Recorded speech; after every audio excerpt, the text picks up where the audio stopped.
Assalamu alaikum dear students, Abdul Hamid, Director IT from Higher Education Department. Here all CM laptop portal पर phase 2 applications के लिए close कर दिया गया।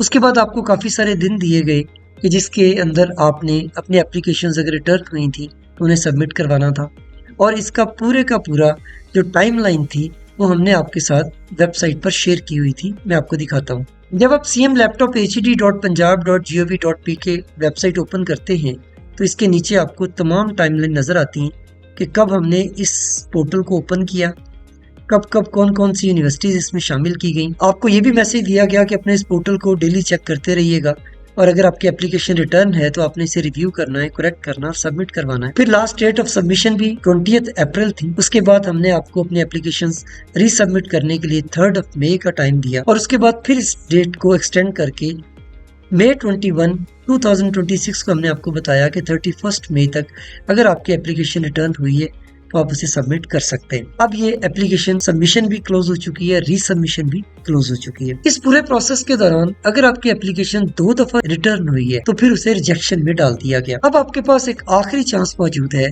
कि अगर आपकी एप्लीकेशन 2 दफा आपकी मिस्टेक की वजह से रिटर्न हुई और रिजेक्शन में चली गई तो आप उसकी ग्रीवियंस रेज कर सकते हैं। हम इस पूरे प्रोसेस को देखते हैं। जब इस एप्लीकेशन प्रोसीजर को हमने क्लोज किया तो आप लोगों की तरफ से 163,326 एप्लीकेंट्स ने लैपटॉप के लिए अप्लाई किया हुआ था। क्लोजिंग डेट तक आपके 102,235 एप्लीकेशंस वेरीफाई हो चुकी थी, यानी ये वो स्टूडेंट्स हैं जो लैपटॉप के लिए एलिजिबल हो चुके हैं फेज 2 में। 52,525 एप्लीकेशंस हमने रिटर्न की। आपके फोकल पर्संस ने, यूनिवर्सिटीज ने उनके ऊपर मुख्तलिफ तरह के ऑब्जेक्शंस लगाए और आपको रिटर्न कर दी कि आप उन ऑब्जेक्शंस को रिमूव करें, करेक्ट करें और हमें भेज दें। लेकिन ये एप्लीकेशंस वापस नहीं आई। इट मींस कि ये वो स्टूडेंट्स थे जो एलिजिबल थे ही नहीं, या उनका सेमेस्टर नहीं था, ना या उनका इंस्टीट्यूट नहीं था, या उनका रिक्वायर्ड डिसिप्लिन नहीं था। इसलिए ये 52,525 के करीब ऐसे एप्लीकेंट्स हैं कि जिनकी एप्लीकेशन रिटर्न हुई और उनके पास ही पड़ी हुई, उन्होंने इसको करेक्ट करके वापस ही नहीं भेजा, क्योंकि इन स्टूडेंट्स को समझ आ गई थी कि हम एलिजिबल नहीं हैं।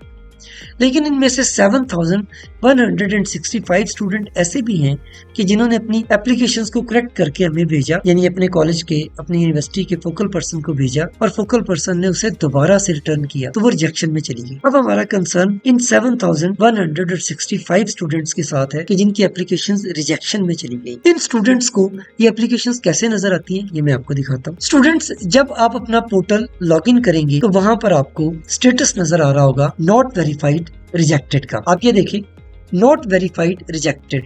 अगर ये रिजेक्टेड लिखा हुआ है तो आपके पोर्टल में एक नई ऑप्शन ऐड हो चुकी होगी कि जिसे हम रेज ग्रीवियंस के नाम से देख सकते हैं लेफ्ट साइड के पैनल। आप इसकी रीजन भी देखना चाहते हैं, चूंकि ये हमने एक टेस्ट अकाउंट के ऊपर किया हुआ है तो आपको यहाँ पर उसकी रीजन भी नजर आएगी। आप अपने एप्लीकेशन को डाउनलोड भी कर सकते हैं। यहाँ पर रेज ग्रीवियंस पे जाना है। अगर आपको किसी भी रीजन से ये लगता है कि आप एलिजिबल थे, 2 दफा आपसे गलती हो गई। ज्यादातर बच्चों ने ये किया कि उन्होंने पहली दफा अपना इंस्टीट्यूट गलत चूज कर लिया। जब उस इंस्टीट्यूट से एप्लीकेशन रिटर्न हुई तो अब एप्लीकेशन में इंस्टीट्यूट तो ठीक कर लिया, लेकिन इस दफा डॉक्यूमेंट्स की कोई मिस्टेक कर दी, मार्क्स गलत लिख दिए, सेमेस्टर गलत लिख दिया, रोल नंबर गलत लिख दिया, तो वो ट्रेस ही नहीं हो पाए फोकल पर्सन से। तो आप रेज ग्रीवियंस पे जाएंगे। यहाँ पे आप केयरफुली अपनी ग्रीवियंस की कैटेगरी चूज करेंगे कि जैसे आप कहते हैं इंटरमीडिएट मार्क्स मेरे इनकरेक्ट थे जिसकी वजह से मेरी एप्लीकेशन दोबारा रिजेक्ट हुई। यहाँ पर आप अपनी डिटेल लिखें सारी की सारी, और जो भी डॉक्यूमेंट आप उसके साथ अटैच करना चाहते हैं पिक्चर की शक्ल में आप यहाँ पर अटैच करते हैं। जब आप ये अटैच करेंगे यहाँ पे कंप्लेंट की आप डिटेल लिखेंगे। जैसे हम यहाँ पर एक कंप्लेंट कैटेगरी चूज की कि मेरे इंटरमीडिएट मार्क्स हैं वो इनकरेक्ट थे, और नीचे रीजन भी लिखी, my marks are correct but mistakenly entered incorrectly, I have attached my marksheet, और यहाँ से उसकी मार्कशीट जो थी वो अटैच कर दी। ये करके आपने अपनी ग्रीवियंस को सबमिट कर देना। जब आप ग्रीवियंस सबमिट करेंगे तो आपको ये मैसेज आएगा, you are not able to edit this complaint after submission. आप इसे सबमिट कर दीजिए। यहाँ पर पिक्चर सिर्फ डिमांड की जा रही है तो आप पिक्चर यहाँ पर अटैच करके तो इसे सबमिट कर दीजिए। जब आप सबमिट करेंगे तो यहाँ पर आपकी ग्रीवियंस कैटेगरी ऐड हो जाएगी और पेंडिंग स्टेटस में आ जाएगा।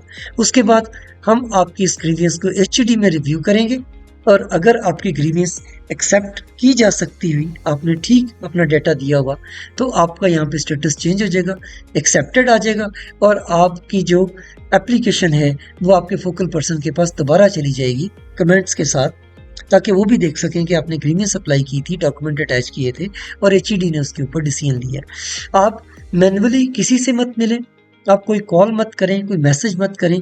हमने आपके लिए तमाम कंप्लेंट्स, तमाम ग्रीवियंसेस आपके इस पोर्टल के ऊपर रखी हुई हैं। जस्ट आप लॉगिन करें, रेज ग्रीवियंस करें, अपनी रीज़न लिखें, इमेज की शक्ल में डॉक्यूमेंट अटैच करें और उसे सबमिट करवा दें एंड देन वेट। हम अपनी टाइमलाइन के मुताबिक आपकी इस ग्रीवियंस को एंटरटेन कर लेंगे। Thank you.